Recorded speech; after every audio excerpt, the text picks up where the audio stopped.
Salut à tous! Aujourd'hui, je vous présente quoi?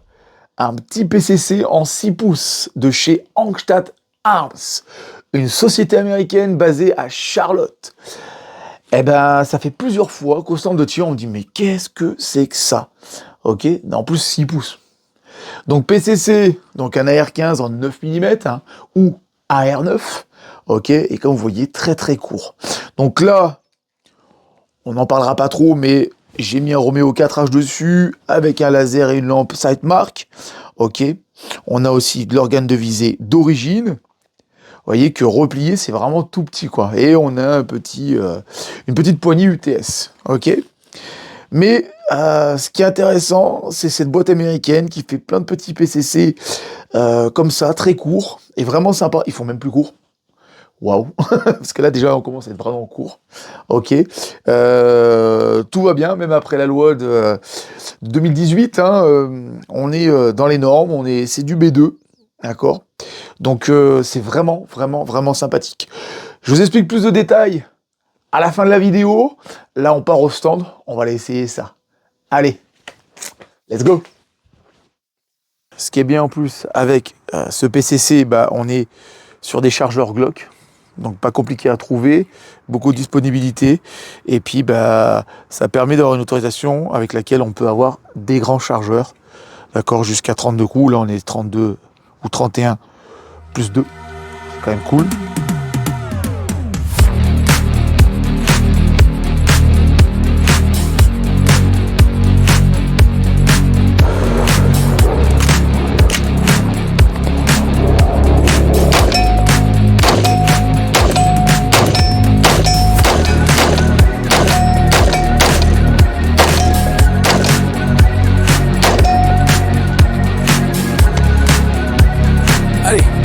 Un tir de 10 cartouches à 40 mètres.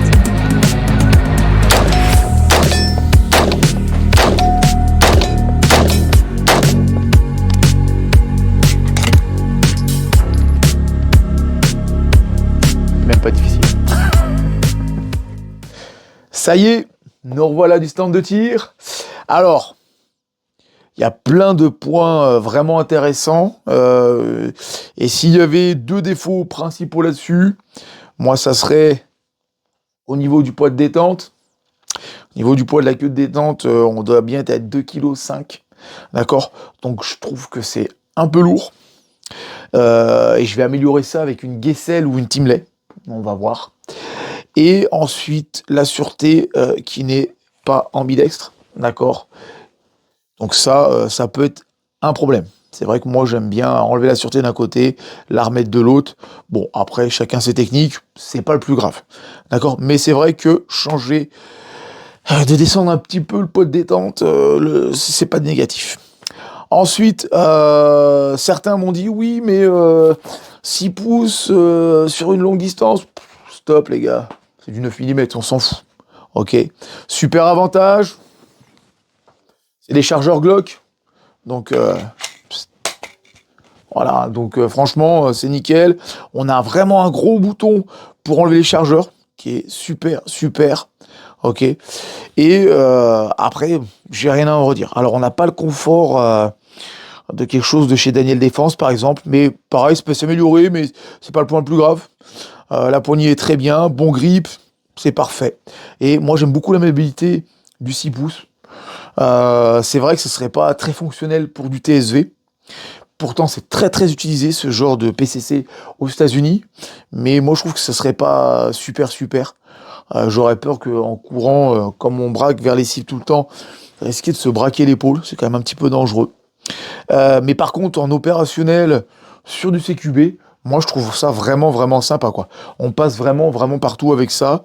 Et puis bah zéro recul, c'est du 9 mm. Et comme certains me faisaient la réflexion, ouais, canon de 6 pouces. C'est 9 mm, on tire pas à 100 mètres, 200 mètres, c'est pour du combat rapproché. Donc moi je la trouve très très bien. Rai Picatinny, pardon, bien long. Donc vous avez vu, j'ai pu mettre bien mes accessoires comme je vous parlais tout à l'heure. Une lampe à laser, un point rouge de Six Hour, le Romeo 4H, qui moi je trouve est un des meilleurs. Vous verrez, je l'ai sur plusieurs de mes armes. Donc franchement, vraiment, vraiment, vraiment sympa. Je vous la conseille. Aux États-Unis, ça vaut à peu près 1400 balles. En France, ça vaut à peu près 2000 balles. Bon, bah, c'est le jeu, hein. C'est le jeu. Mais si vous voulez vous faire un petit plaisir sympa, je pense que voilà, elle est validée complètement. Donc là, je mets un 7 sur 10 sans problème. Juste pour la petite histoire, Angstadt Arms, donc qui est aux États-Unis, dans la ville de Charlotte, ils ont donné ce nom-là. Je trouve ça un petit peu drôle parce que Angstadt, ça vient du nom allemand, peur ou anxiété. Donc en fait, il t'explique, ça va très bien avec le second amendement, c'est si t'as peur ou t'es anxieux, achète-toi une arme. Je trouve ça très drôle. Où est-ce que j'ai connu Angstadt Arms? J'ai connu Angstadt Arms sur le show de 2020, grâce au patron de BGM. J'ai rencontré le patron de BGM quelques mois avant au Midi-Pôle. On s'est revu au show à Las Vegas en 2020 et il m'a présenté le patron sur le stand de Angstadt Arms. Et c'est là qu'ils m'ont montré toute leur gamme et que je suis tombé amoureux de cette arme et que quelques années après, je l'ai acheté. J'espère que ça vous a plu. N'oubliez pas de liker, de vous abonner si ce n'est pas encore fait. Puis n'hésitez pas à mettre des commentaires hein, sur des choses que vous aimeriez voir, si ça vous a plu ou pas. Il n'y a pas de problème. On est là, on accepte tout. Et puis, je vous dis à une prochaine fois. Et je vous promets du lourd sur les prochaines vidéos. Allez, à bientôt!